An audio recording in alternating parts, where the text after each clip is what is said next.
오늘은 이사야서 1장 말씀을 좀 같이 나누도록 하겠습니다. 이사야서 1장 말씀을 통해서 하나님께서 우리를 어떻게 부르시는지, 또 하나님께서 우리에게 정말 우리가 무엇을 알길 원하시는지, 무엇을 말씀해 드리고 우리에게 말씀하고자 하시는지를 함께 살펴보도록 하겠습니다. 이사야서 1장 1절부터 20절까지를 조금 길지만 저희가 교독으로 읽어보도록 하겠습니다. 그래서 제가 1절을 읽으면 성도님들께서 2절을 읽어주시기 바랍니다. 이사야서 1장 1절부터 20절까지입니다. 유다왕 우시야와 요담과 아하스와 히스기야 시대에 아모스의 아들 이사야가 유다와 예루살렘에 관하여 본 계시라.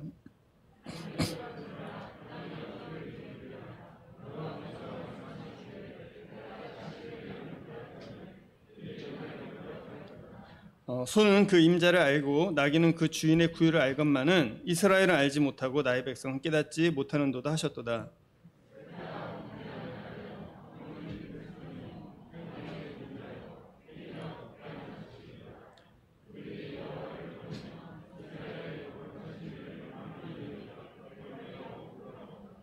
너희가 어찌하여 매를 더 맞으려고 패역을 거듭하느냐. 온 머리는 병들었고 온 마음은 피곤하였으며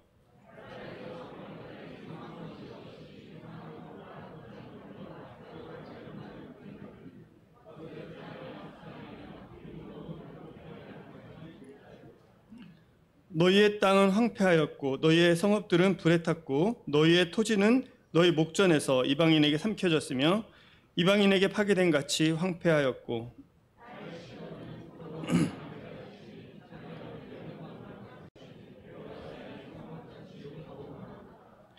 만군의 여호와께서 우리를 위하여 생존자를 조금 남겨두지 아니하셨다면 우리가 소돔 같고 고모라 같았으리로다.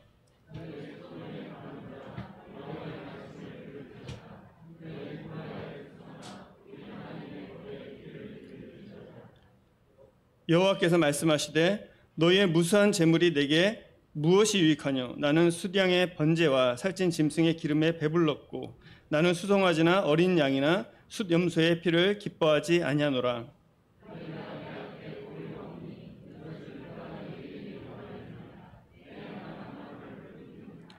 헛된 재물을 다시 가져오지 말라.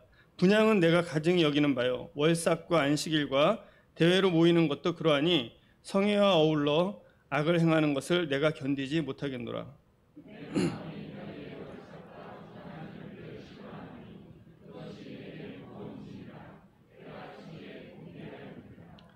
너희가 손을 펼 때에 내가 내 눈을 너희에게서 가리고 너희가 많이 기도할지라도 내가 듣지 아니하리니 이는 너희의 손에 피가 가득함이라.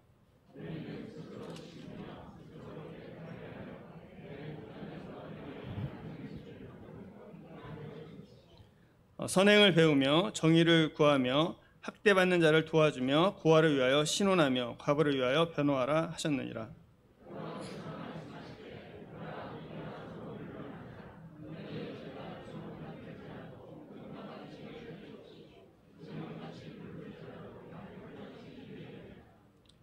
너희가 즐겨 순종하면 땅의 아름다운 소산을 먹을 것이요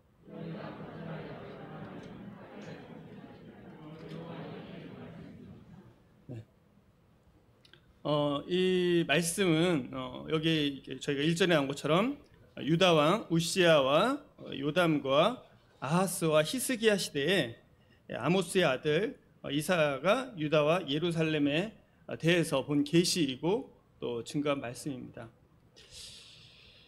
이 시대가 어떤 시대냐면 지금으로부터 약간 2600년, 700년 전입니다. 굉장히 오래됐죠. 우리나라로 치면 2600년, 700년 전이면 고조선 시대쯤 될 것입니다.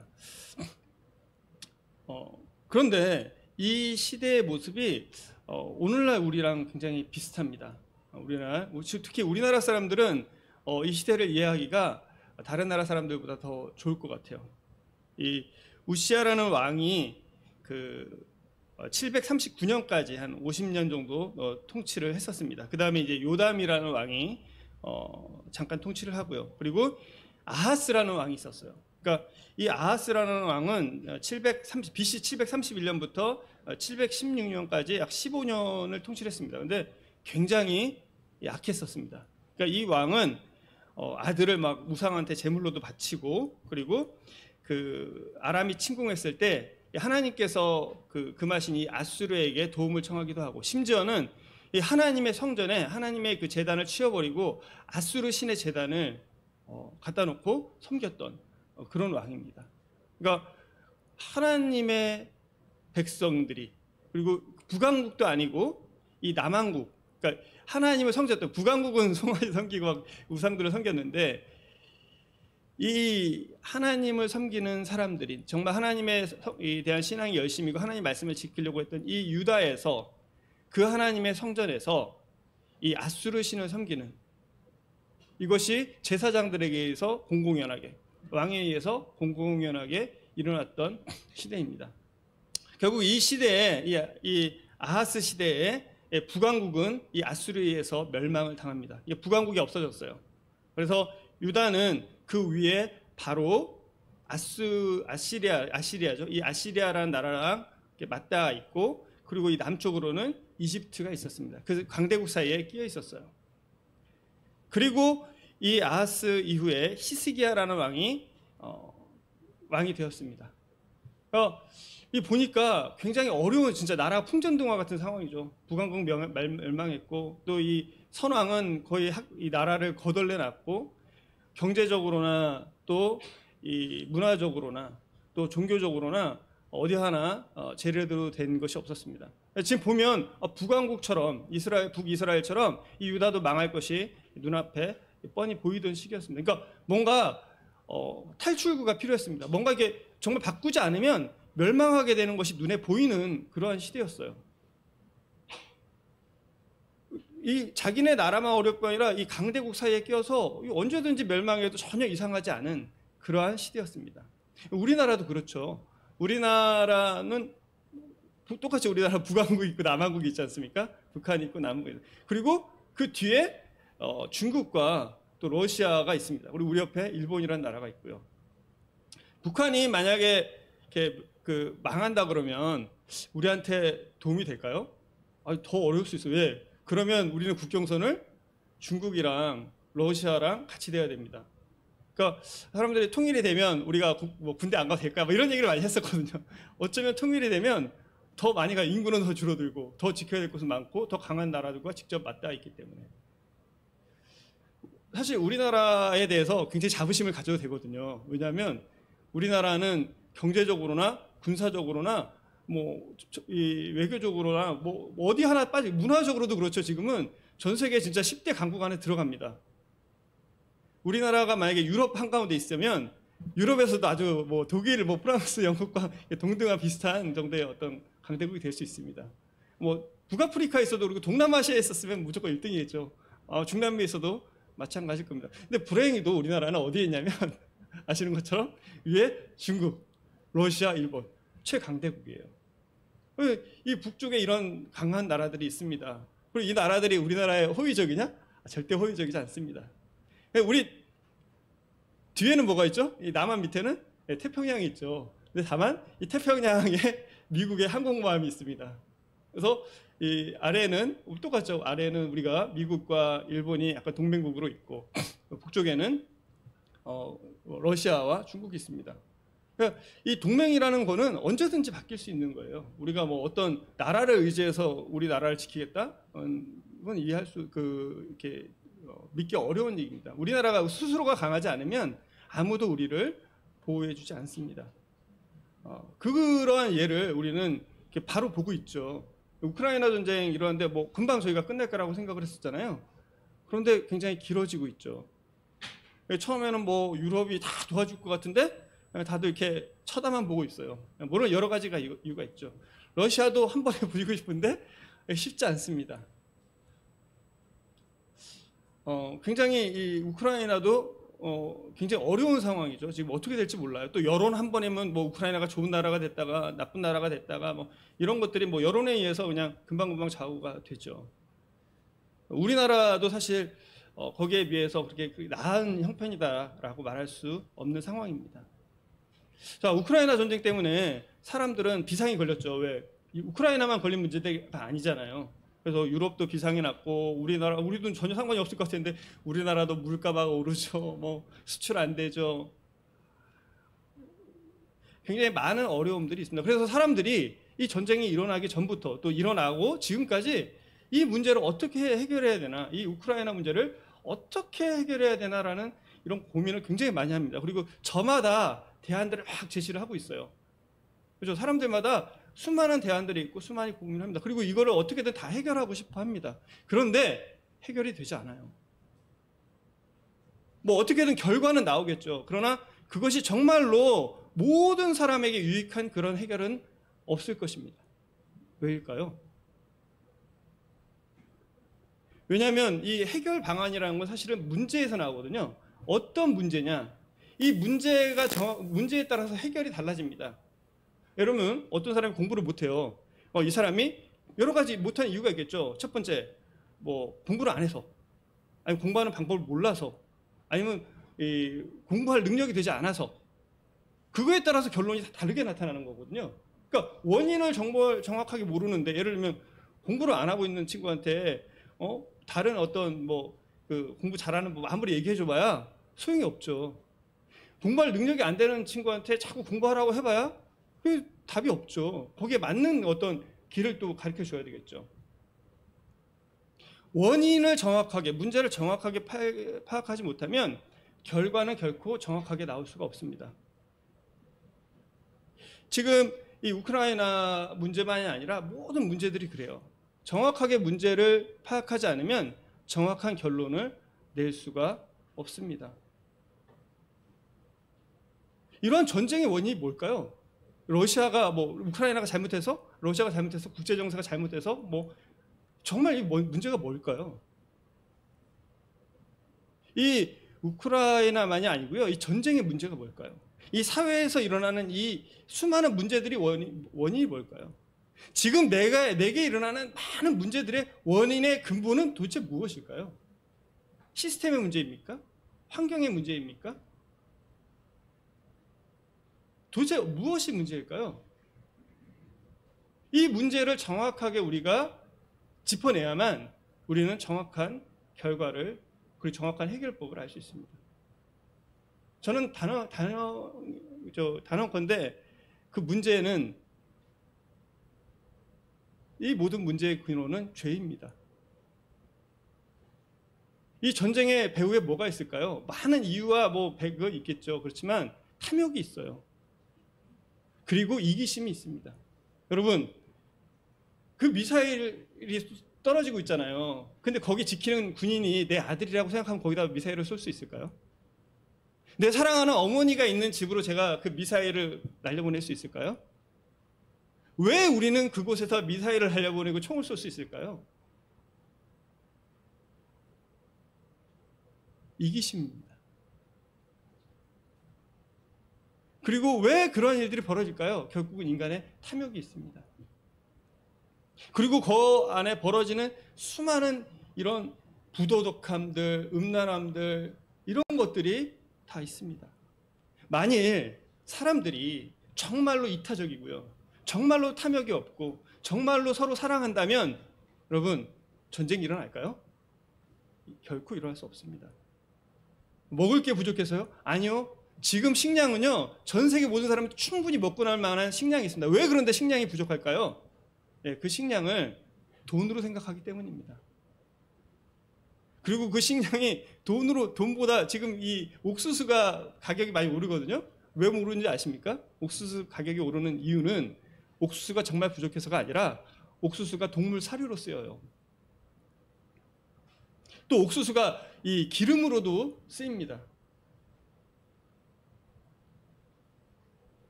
먹을 것이 없어서 굶어 죽어가는 사람이 있는 반면에 그 먹을 것을 동물들이 먹고 있습니다. 동물들이 먹는 게 나쁘다는 게 아니죠. 왜죠? 그 이익과 탐욕과 이기심에 관련되어 있는 문제입니다. 우리가 이러한 것들을 제대로 보지 않는다면, 그래서 사람들이 민주주의, 공산주의, 수많은 어떤 법과 제도를 만들지만 그럼에도 불구하고 이러한 문제가 해결되지 않는 근본적인 이유는 인간의 죄, 인간의 이기심, 인간의 악함, 이것 때문에 그렇습니다. 인간의 선함이 없다는 것이 아니에요. 내 이기심의 범위 안에서 나는 선합니다. 내 이기의 범위 안에서 나는 얼마든지 착할 수가 있어요.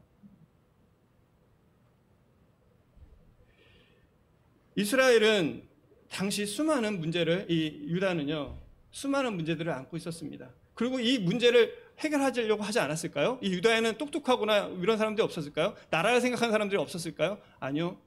수많은 사람들이 이 유다가, 우리나라가 제2 강대국 사회에서 강해지고 그다음 피해받지 않고 국민들이 다 잘 살기를 원하는 마음이 있었어요. 왜? 내가 잘 사는 범위 안에서. 그런 문제들을 해결하기 위해서 다들 노력하고 있었습니다. 그런데 2절에서 하나님께서 이스라엘 백성에게, 이 유다 백성에게 말씀하십니다. 뭐라고 말씀하시죠? 하늘이여 들으라, 땅이여 귀를 기울이라. 여호와께서 말씀하시기를 내가 자식을 양육하였거늘 그들이 나를 거역하였다. 너희들의 기본적인 문제, 가장 중요한 문제가 뭔지 아니? 그건 바로 나를 거역한 것이다. 창조주인, 너희의 주인이 너희를 인도한, 너희를 위하는, 너희를 구원할 수 있는 나를 너희들이 거역한 것이다. 너희의 가장 큰 문제는 바로 나를 떠난 것이다라고 하나님께서 말씀하고 계십니다. 문제의 원인은 나를 떠난 거예요. 겉으로 볼 때는 어떤 현상이냐? 이 현상이 일어난 거예요. 하나님이 있는 현상을 그대로 말씀하십니다. 너희가 나를 거역하고 있다. 어쩌면 하나님께서 오늘날 우리들에게도 이렇게 말씀하고 계실지 모릅니다. 너희가 지금 나를 거역하는 삶을 살고 있지 않니?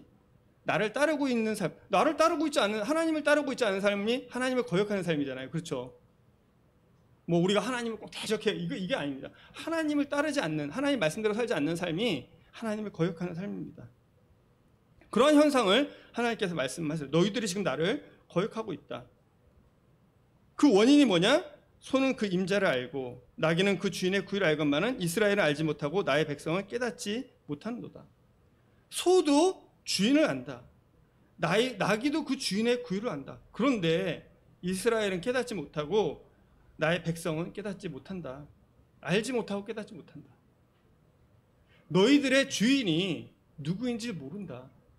너의 삶의 주인이 진짜 누구인지를 안다면 그 주인을 찾을 것이고 그 주인의 말을 들을 것이고 그 주인의 말에 순종할 것이다. 너희가 나를 거역하는 이유는, 가장 기본적인 이유는 주인이 누구인지 모른다. 여러분들의 삶의 주인이 누구이십니까? 여러분의 삶의 주인이 정말 하나님이십니까? 그렇지 않다면 하나님께서 오늘날 우리에게 동일한 말씀을 하실 거예요. 소도 주인을 알고 나귀도 그 주인의 구유를 아는데 너희가 알지 못하고 깨닫지 못한다. 여러분, 내 삶의 주인이 나인가요? 하나님인가요? 세상 많은 사람들은 세상의 주인이, 나의 주인, 내 삶의 주인이 하나님이 되기를 결코 원치 않아요. 사람들이 아무리 좋고 착한 사람이 있다 할지라도, 저는 마틴 로이드 존스 목사님께서 하신 말씀이 가장 기억에 나는 게, 나는 정말 이해할 수 없다. 세상 정말 지혜롭고 정말 양심적이고 바른 사람들도 하나님이 당신의 구원자, 하나님만이 당신의 주인이시라고 얘기하는 순간 그 사람들의 표정은 변하고 그 사람들의 마음과 이 행동은 적대적이 된다. 그렇게 착하던 사람들이 어떻게 그렇게 적대적이 되는지 알 수 없다. 다른 문제가 아니라 주인이 누구냐가 하는 문제. 그런데 하나님이 주인이 아닌 삶의 주인은 정말 나일까요? 세상 사람들이 말한 것처럼 내가 내 삶의 주인일까요? 내가 내 삶의 주인이라면 우리의 삶은 바뀝니다. 그렇죠. 학생들 다 공부 열심히 할 거 아니에요. 나 학교 다니니까 내가 공부 열심히 해야지. 아침부터 밤까지 열심히 할 거예요. 공부를 열심히 해야지라고 딱 생각하고 학교를 딱 가고 공부를 딱 하려고 하는 순간 갑자기 수많은 생각들이 들면서 내가 원치 않은 행동들을 해요. 오늘부터는 부모님 말씀 잘 들어야지. 딱 하는 순간 부모님 얼굴 보고 부모님 한마디 하는데 갑자기 막 속에서 부글부글 끓어오릅니다. 오늘부터 남편을 사랑하고 오늘부터 아내를 더 잘해줘야지. 그런데 갑자기 막 속에서 끓어올라요. 정말 내 삶의 주인이 나인가요? 아니요. 하나님이 주인이시지 않으면 우리의 삶의 주인은 사단이 될 수밖에 없습니다. 그래서 우리는 악을 행하고 범죄를 행합니다. 하나님께서 말씀하세요. 우리에게 너희에 있는 가장 큰 문제는 주인을 모르는 것이다. 이 상황에 대한 하나님의 평가는 뭐냐면 4절에 나옵니다. 하나님은 이 상황에 대해서 이렇게 얘기를 하세요. 이스라엘, 슬프다. 정말 슬프다. 아니, 이렇게 행복하고 잘 살고 정말 가치 있는 삶을 살아야 될 이 백성이 지금 하나님의 제사장으로서 하나님의 백성으로 살아야 될 이 백성이 지금 어떻게 살고 있냐면 범죄한 나라다. 국가적으로 범죄를 하는 거예요. 허물진 백성이다. 이 백성, 사회도 정말 허물이 많은 행악의 종자. 그러니까 개인도 행위가 부패한 자식이다. 그러니까 나라와 어떤 사회와 또 이 개인 모두가 하나님을 대적한 이 결과가 뭐냐? 악해졌다. 그걸 보는 하나님의 마음은 정말로 슬플 수밖에 없었습니다. 그들이 여호와를 버리며 이스라엘의 거룩하신 일을 만홀히 여겨 멀리하고 물러갔도다. 그들이 여호와를, 이 말에 이스라엘 백성이, 유다 백성이 동의했을까요? 생각해 보세요. 여전히 성전이 있고 여전히 이들은 종교 생활을 하고 있습니다. 이 뒤에 나오면 종교 생활하는 부분들이 다 나와요. 동의했을까요? 아니요, 나는 교회도 잘 가고 있는데, 나 헌금도 잘 하고 있고, 뭐 교회 행사도 잘 하고 있고, 뭐 나름대로 잘 하고 있는데. 그런데 하나님께서는 그렇게 얘기하지 않으셨어요. 그렇게 하나님께서는 여호와를 버렸다라고 얘기를 하세요. 그리고 만홀히 여겼다. 버렸다라는 것은 이 소극적인 의미입니다. 하나님께서 하라고 해야 되는 일들을 하지 않는 그런 것들이에요. 그리고 여기에 그 만홀히 여겼다는 것은 적극적입니다. 멸시하고 그리고 모독하는. 여기 있는 우리 성도님들이 이게 만홀히 여기는 하나님 말 이런 사람은 없을 거예요. 세상에는 정말 이런 하나님을 멸시하고 하나님을 모욕하는 사람들이 많이 있습니다. 그런데 우리는 하나님을 버릴 수 있잖아요. 우리의 삶이 그렇지 않나요? 그런 삶을 살고 계시지 않습니까? 그렇다면 정말 우리는 이 말씀 앞에 우리 자신을 비춰봐야 할 필요가 있습니다. 이 결과가 뭘까요? 자, 이렇게 했을 때 이들이 정말로 자기의 욕심과 자기의 이익과 자기의 탐욕을 따라 살았을 때 이들이 행복하고 좋은 삶을 살고 있을까요? 만족했을까요? 문제들이 해결됐을까요? 아니죠. 이러한 삶을 살고 있는 이스라엘의 상태에 대해서 하나님께서 적나라하게 보여주십니다. 5절에 뭐냐면 너희가 어찌하여 매를 더 맞으려고 패역을 거듭하느냐. 너희에게 일어난 이 모든 문제의 원인이 뭔지 아니? 너희가 나를 떠났기 때문이야. 그런데도 너희가 어찌해서 매를 더 맞으려고 더 악을 해? 이 말은요, 이들이 하나님 앞에서 하나님을 제외하고 이 자기들의 나아갈 바, 자기들의 문제를 해결하려고 계속 노력을 하고 있었던 거예요. 하나님 없이 무언가 계속 해결하려고, 무언가 계속 해나가고 있었던 것입니다. 그러한 노력을 하나님께서 말씀하시는 그러한 이스라엘을 하나님은 그러한 유다를 뭐라고 하셨냐면 너희가 어찌하여 더 매를 맞으려고 패역을 거듭하느냐. 너희 이대로 가다가 정말로 멸망할 수밖에 없다라고 이야기를 하시는 것입니다. 온 머리는 병들었고 온 마음은 피곤하였으며 발바닥에서부터 머리까지 성한 곳이 없이 상한 것과 터진 것과 새로 맞은 흔적뿐이거늘 그것을 짜며 싸매며 기름으로 부드럽게 함을 받지 못했도다. 사람들이 다 자기가 잘 살고 즐겁게 살기를 원합니다. 행복하게 살기를 원합니다. 또 그렇게 살고 있다라고 생각도 합니다. 그런데요, 그렇지 않아요. 머리는 항상 고민이 있죠.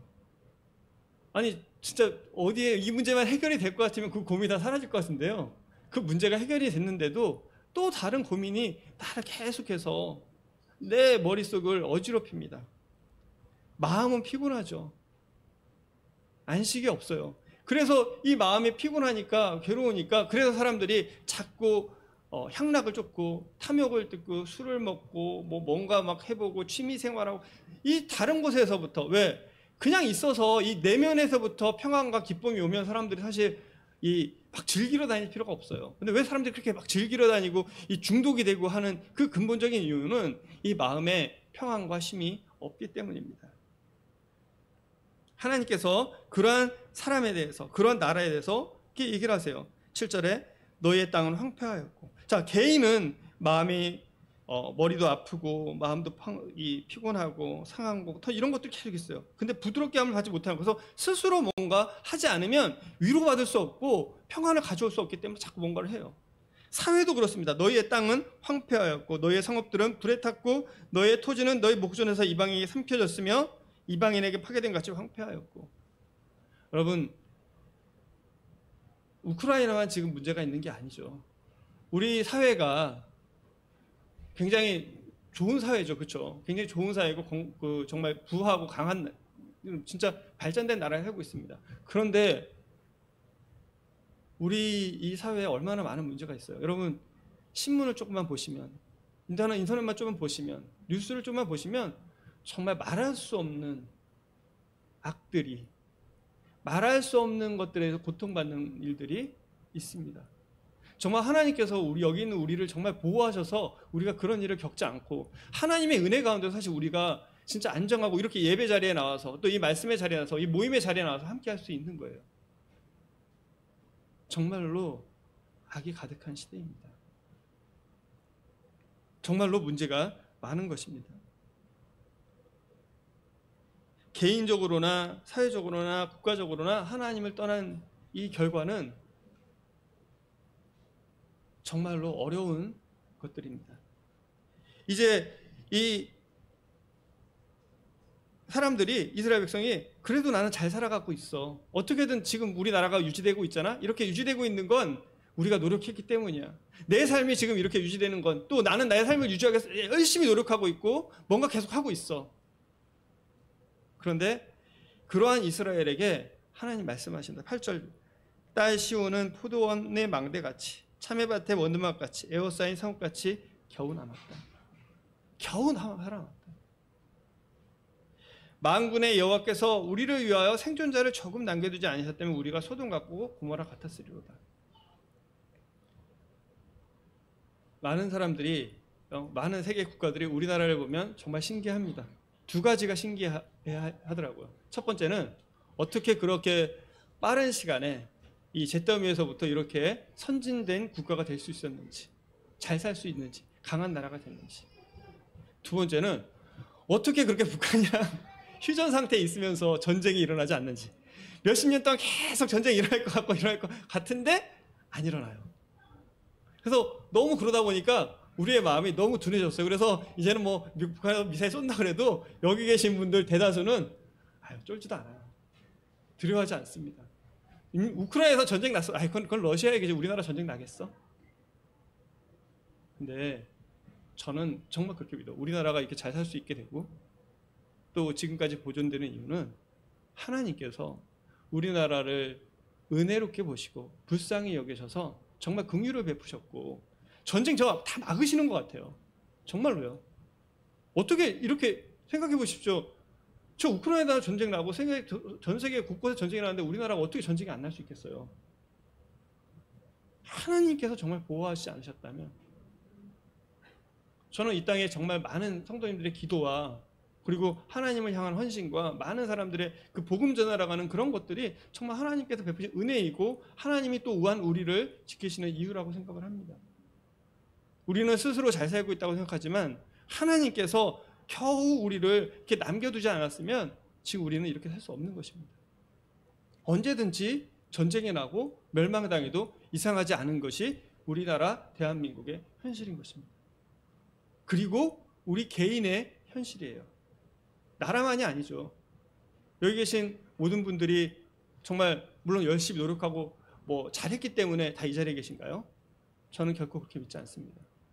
하나님께서 여러분의 죄악에도 불구하고 여러분의 부족함에도 불구하고 여러분의 허물에도 불구하고 하나님께서 무한하신 사랑과 은혜로 그냥 이 자리에 남겨두시고 여기까지 인도해 주신 거예요.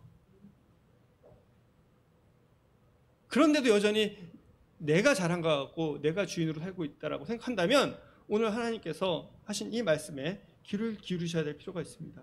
만군의 여호와께서 우리를 위하여 생존자를 조금 남겨주지 아니하셨다면 우리가 소돔 같고 고모라와 같을 거다. 소돔과 고모라나 우리와 별 차이가 없다라고 말씀하십니다. 20절에 너희 소돔의 관음들아 여호와의 말씀을 들을지어다. 너희 고모라의 백성들아 하나님의 법에 귀를 기울일지어다. 이 이야기를 듣는 이 유다 백성들 얼마나 분노했을까요? 나름대로 잘 살고 있다라고 생각하는 사람들이었는데 이들을 향해서 야, 넌 소돔 사람이야. 넌 고모라 같은 사람. 이스라엘 백성이 가장 싫어하는 얘기일 거예요. 소돔과 고모라. 그런데 그 사람들에게 말하고 있어요. 소돔에 관한더라. 고모라의 백성아. 정말 너희 자신이 누구인지 알아라. 네가 얼마나 죄악된 자인지, 너희 속에 얼마나 큰 죄가 있는지 알아라. 그리고 하나님의 법에 귀를 기울여라. 이제 너희 자신을 알고, 왜? 정말로 내가 잘 살고 있다고 생각할 때는요, 하나님 말씀에 귀를 기울이지 않습니다. 여러분, 내가 지옥 갈 걸 모르는데, 내가 그냥 잘 살고 있다고 생각하는데, 왜 하나님 앞에 무릎을 꿇을까요? 하나님의 법에 귀를 기울이라고 말씀하십니다. 그리고 이 11절부터 그 이하는 하나님이 정말 이 유다 백성에게 원하는 것이 무엇인지를 이야기하고 있습니다. 내가 정말 너희에게 원하는 것이 무엇이냐. 그 부분을 저희 같이 보겠습니다. 여호와께서 11절에 말씀하시되 너희의 무수한 재물이 내게 무엇이 유익하뇨. 나는 수량의 번제와 살찐 짐승의 기름에 배불렀고 나는 수송아지나 어린 양이나 수염새 피를 기뻐하지 아니하노라. 나는 재물이 필요 없다. 너희들 자꾸 나한테 재물 가져오는데 이 재물이 나한테 무엇이 유익하냐. 이 재물의 피가 전혀 나는 기쁘지 않다. 왜? 너희가 내 앞에 보이러 오니 이것을 누가 너희에게 요구했냐. 내 마당만. 너희가 이거를 나에게 보이러 오는 거다. 아니 이스라엘 백성이 얘기를 하는 거예요. 왜? 여전히 이들은 성전에서 제사를 드리고 하나님을 경외하고 하나님께 헌금도 하고 월삭도 지키고 다 하고 있었어요. 그런데 하나님은 말씀하세요. 너희는 그건 종교생활이다. 너희가 나한테 헌금하고 재물을 가져오고 이거 다 보이러 오는 거 아니냐. 내 마당만 밟을 뿐이다. 13절에 헛된 재물을 다시는 가져오지 마라. 분향은 내가 가증히 여기는 바요. 월삭과 안식일과 대일로 모이는 것도 그러하니 성회와 더불어 악을 행하는 것을 내가 견디지 못해. 너희가 나한테 와서 제사도 드리고 나를 섬기고 헌금도 내고 찬양도 다 하는데 근데 너희가 악하게 살고 있지 않냐. 많은 사람들이 착각하는 것은 물론 이 자리에는 뭐 그렇지 않겠죠. 많은 사람들이 종교 생활을 한다는 것입니다. 하나님을 믿는 것을 종교 생활. 내가 교회 생활 잘하고 11조 잘 내고 헌신하고 뭔가 이렇게 하면 하나님이 나를 축복해 줄 거라고 생각을 하고 살아갑니다. 하나님께서는 그것이 하나님께로 나오는 것이 아니다. 제사와 재물 가지고 나한테 나오는 것이 아니다. 이런 종교 생활을 통해서 나에게 나오는 것이 아니다. 너희가 행한 이 12절에 내가 보이러 너희의 행위를 나한테 보이지 말아라. 수많은 사람들이 구원받지 못하는 이유, 거듭나지 못하는 가장 큰 이유는 뭐냐면 하나님 앞에서 뭔가 보이려고 하기 때문에 나의 의와 나의 행위와 나의 삶과 뭔가를 하나님 앞에서 보이려고 하는 거예요. 그래서 어떻게 하면 내가 하나님 앞에 의로운 사람처럼 살 수 있을까? 그래서 자꾸 재물도 가져오고 헌금도 하고 뭐 열심히 모이고 막 뭔가 종교생활, 뭐 성경책도 읽고 기도도 막 열심히 하고 해요. 그런데 하나님께서 진짜 원하시는 건 그것이 아니라는 것입니다. 보이러 오는 것이 아니라는 것입니다. 14절에 내 마음이 너희의 월삭과 정한 절기를 싫어하니. 너희가 월마다 나한테 찾아오는 것, 정해서 나를 섬기는 이런 건 나는 좋아하지 않는다. 15절에 너희가 손을 펼 때 내가 내 눈을 너희에게 가리고 너희가 많이 기도할지라도 내가 듣지 아니하리라. 많이 기도할지라도 내가 듣지 않겠다. 아니 그럼 하나님 도대체 그럼 어쩌라는 것입니까? 아니 뭐 재물 가져오고 헌금하고 교회 열심히 오고 그 다음에 뭐 월삭과 절기도 지키고 기도도 열심히 하는데 그거 다 필요 없다라고 하면 그럼 나는 어떻게 하나님께 나가야 돼요? 도대체 나한테 어떻게 제게 원하시는 것이 뭡니까? 저는 무엇을 해야 됩니까? 16절에 너희는 스스로 씻으며 스스로 깨끗하게 하여 내 목전에서 너희 악한 행실을 버리며 행악을 그치고 선행을 배우며 정의를 구하며 학대받는 자를 도와주며 부활을 위하며 신원하며 과부를 위하여 변호하라 하셨느니라. 하나님께서 이스라엘 백성에 말씀하세요. 너희 자신을 깨끗하게 해라. 악한 행실을 버리라. 행악을 그치라. 여러분, 깨끗하게 하고 악한 행실을 버리고 행악을 그치려면 어떻게 해야 됩니까? 어떻게 해야 그칠 수 있죠? 무엇이 악이고 무엇이 죄인지를 알아야 합니다. 무엇이 악이고 무엇이 죄인지 모르면 어떻게 악을 버리고 악한 행실을 행악을 그칠 수 있겠어요? 그렇지 않겠습니까? 무엇이 악이고 무엇이 죄인지를 알고 그래야 거기서부터 나를 깨끗하게 할 수 있는 것입니다.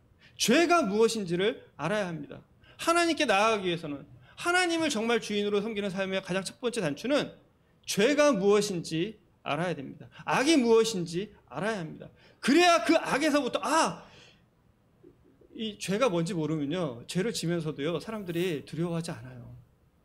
여러분, 사회에 나가서 많은 사람들과 얘기를 해보세요.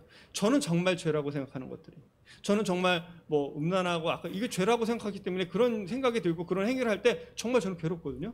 그런데요, 세상 사람들 그렇지 않아요. 그거를 자랑으로 얘기하고요, 그거를 더 사람을 괴롭히고 폭력 쓰고 이런 것들을 학생들이요, 남 괴롭히고 이런 걸 자랑하지, 그리고 자랑하니까 막 SNS도 올려요. 근데 그게 얼마나 큰 죄고 그게 얼마나 악한 일인 거를, 정말 이게 정말 얼마나 쓰레기 같은 거고 정말 얼마나 부패한 것인 거를 그들이 알았다면 그렇게 때리고 그렇게 음란하고 이런 거를 SNS에 올릴 수 있을까요? 아닙니다. 그들은 그것을 깨닫는 순간 그걸 버리려고 할 거예요. 두 번째는 선행을 배우며 정의를 구하며 학대받는 자를 도와주고, 무엇이 의인지를 알아야 돼요. 하나님께서 나아가기는요, 하나님을 주인으로 살면서 삼기 위해서는 무엇이 의인지 무엇이 정의인지를 알아야 합니다. 하나님께서 정말 내게 원하시는 것이 무엇인지를 알아야만 그대로 살 수가 있어요. 하나님께서 진짜 원하시는 것은 학대받는 자를 도와주고 고아를 위하고 신원하고 과로에 변호하라. 이게 뭐죠? 이것이 사랑입니다. 여러분, 푸틴 대통령이 아니면 정말 이 사랑이 가득한 사람이라면 사람을 죽이는 미사일을 쏘라고 단추를 누를 수 있을까요? 명령할 수 있을까요? 아닙니다. 자식이 아무리 잘못해서 자식한테 미사일을 날리는 부모가 있을까요? 없죠. 어떻게든 그 자식을 진짜 내가 손해를 봐서라도 끌어안고 세워주려고 하는 게 부모의 막, 그게 사랑 아닙니까?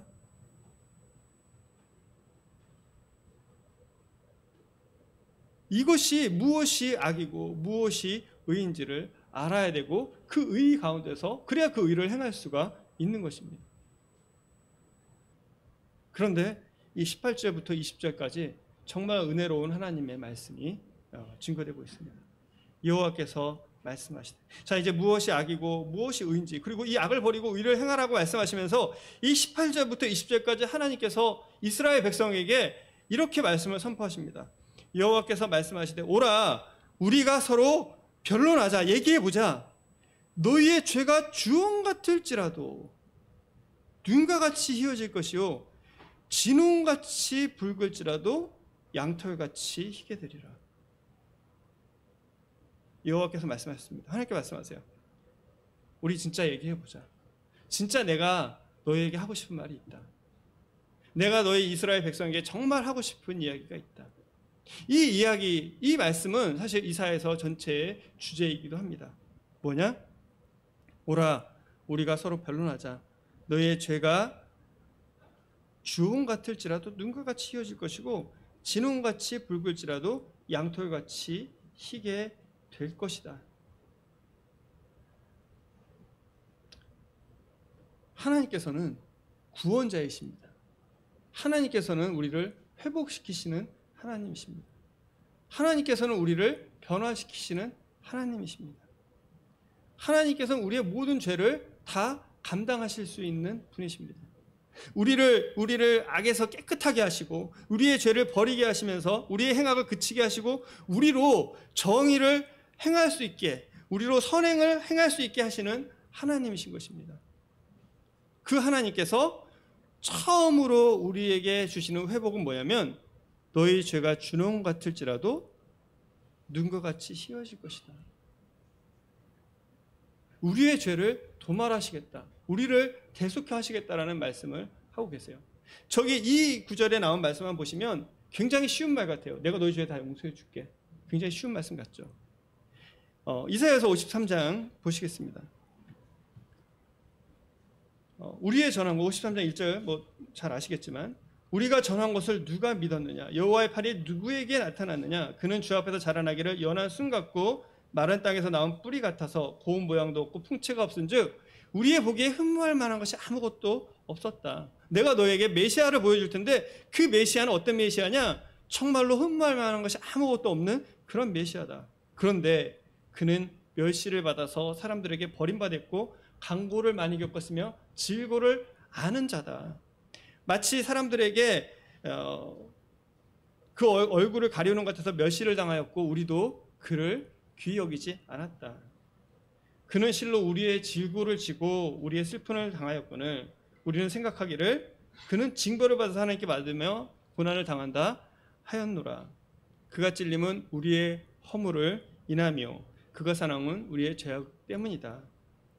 그가 징계를 맞음으로 우리는 평화를 누리고 그가 채찍에 맞음으로 우리는 나음을 받았다. 우리는 다 양 같아서 그릇 행하여 각기 제 길로 갔지만 하나님께서는 우리의 무리의 죄악을, 나의 죄악을 그에게 담당시켰다.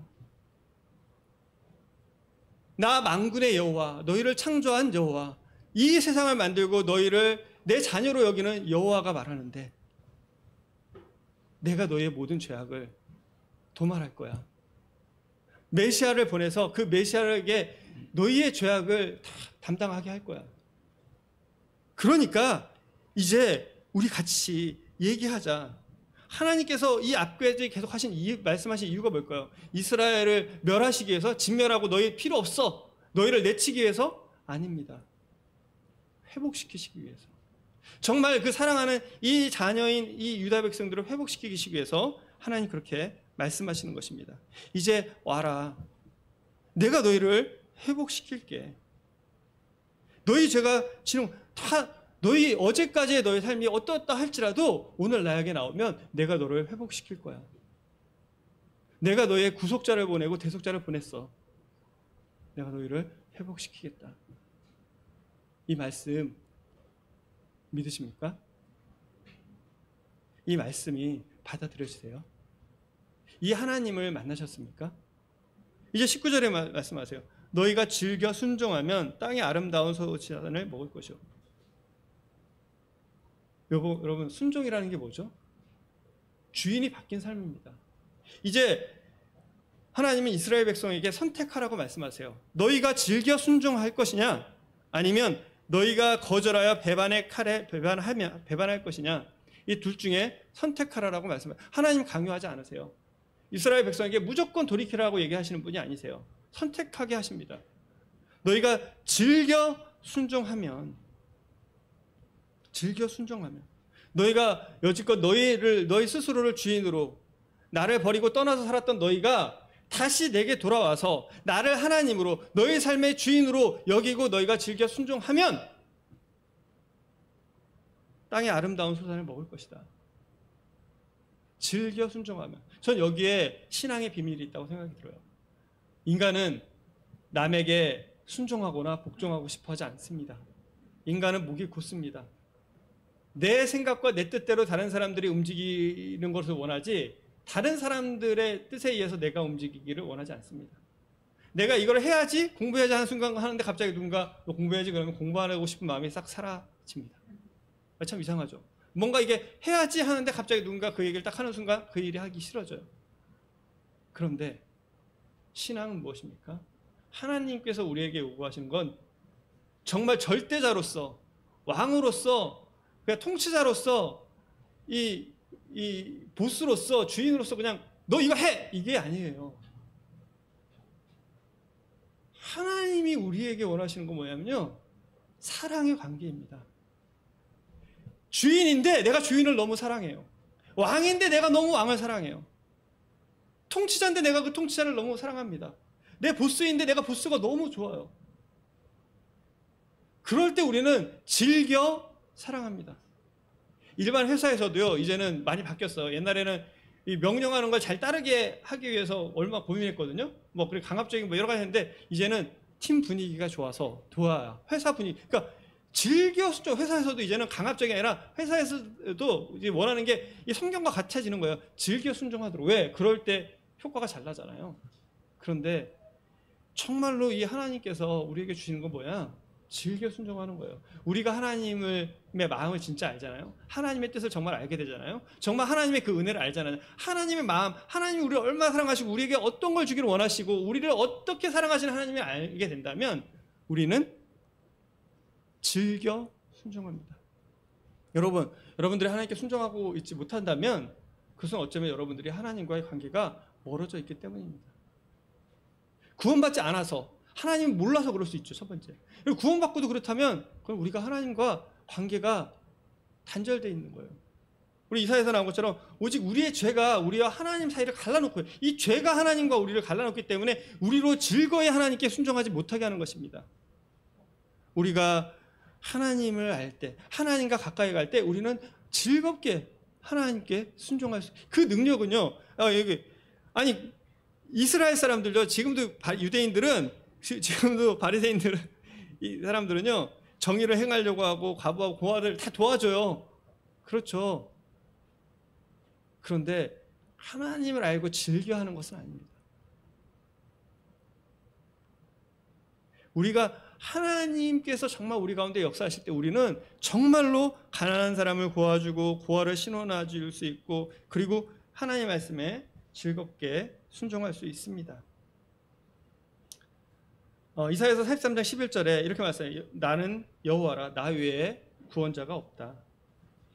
44장 6절에 만군의 여호와가 이같이 말하다. 나 외에 다른 신이 없다. 너희가 수많은 어떤 삶의 해결 방법, 사회의 해결 방법, 문제에 대한 해결을 하려고 하지만, 그러나 나 외에는 구원자가 없고 나 외에는 다른 신이 없다. 내가 답이다 라고 얘기를 하고 계세요. 여러분을 창조하신 분은 하나님이십니다. 이사야 43장 21절에 이 백성은 내가 나를 위해서 지었다라고 하셨습니다. 나를 찬송하게 하려고 지었다라고 하셨어요. 43장 7절에는 내가 내 영광을 위하여 창조한 자를 오게 한다. 여기 계신 모든 분들은요, 하나님께서 하나님을 위해서, 하나님 찬송하기 위해서 창조하셨고요. 그리고 하나님의 영광을 위해서 창조된 사람들입니다. 나는 하나님의 영광을 위해서 창조된 사람입니다. 그러한 자를 내게로 다시 오라라고 하나님 말씀하고 계세요. 그리고 42장 8절에 나는 여호와다. 내 이름을, 이는 내 이름이라. 나는 내 영광을 다른 자에게, 내 찬송을 우상에게 주지 아니한다. 우상을 따라가지도, 지혜를 따라가지도 말고 나를 따라라. 내 영광을 다른 자에게 주지 마라. 왜? 내가 구원자이고, 그리고 내가 너희를 회복시킬 사람이기 때문에, 하나님이기 때문에. 이사야서 55장 3절에 너희는 귀를 기울이고 내게로 나와 들으라. 그리하면 너희 영혼이 살 것이다. 이사야서 55장 6절에 너희는 여호와를 만날 만할 때에 찾으라고 말씀하세요. 가까이 계실 때 그를 부르라. 악인은 그의 길을, 불의한 자는 그의 생각을 버리고 여호와께 돌아. 그리하면 내가 긍휼히 여길 것이다. 아까 예배 시간에 한 형제님께서 말씀하신 내용이 또 있습니다. 저는 진짜 그 말씀 들으면 진짜 감사했어요. 이사야서 41장 14절에 버러지 같은 너 야곱아. 하나님 앞에서 참, 저는 이 표현보다 야곱을, 그리고 저를 더 잘 표현하는 그런 호칭은 없다고 생각합니다. 버러지 같은 너 대우나. 야, 버러지인데 버러지라고 부르시면서 하나님께서 말씀하시는 건 나 여호와가 말한다. 내가 너를 도울 것이다. 이사야서 59장 12절에 우리의 허물이 주 앞에 심히 많으며 우리의 죄가 우리를 쳐서 증언합니다. 우리의 죄가를 우리가 압니다. 내가 어떤 죄인인지 어떤 사람인지 압니다. 그러니까 저는 하나님께 나아갑니다. 주님, 저를 회복시키시고 저를 정결하게 해주시고 저를 하나님의 자녀로서 살아가게 해주십시오. 제가 정말 하나님께 즐겨 순종하면서 땅의 아름다운 소산을 먹게 하여 주시옵소서. 정말 거절해서 배반해가지고 칼에 삼켜지는 그런 어리석은 자가 되지 않기를 원합니다. 내 삶의 주인은 내가 아니라 하나님이 되기를 원합니다. 하나님이 주인인 삶을 저와 또 여러분들이 살기를 기도합니다. 기도하고 마치겠습니다. 아버지 하나님, 참 버러지 같은 저를